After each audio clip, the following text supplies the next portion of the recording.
নয়ন দিয়ে গোবিন্দ তার কুঞ্জে আসবে এবং সেই কুঞ্জে গোবিন্দকে সেবা করবে।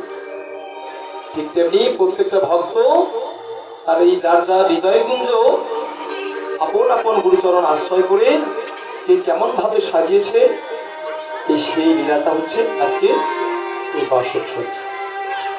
দেখুন বাবা, এই কীর্তন শুনতে গেলে বা কোনো ভাগবত পাঠ শুনতে গেলে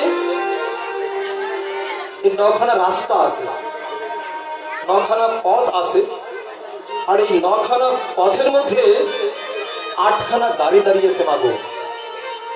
আপনি নখানা পথের মধ্যে যে কোনো একটা গাড়িতে, 9টা পথের মধ্যে যে কোনো একটা পথে ওই 8টা গাড়ি থাকবে না, ওই 8টা গাড়ি যে কোনো একটা গাড়িতে আপনাকে উঠতে হবে,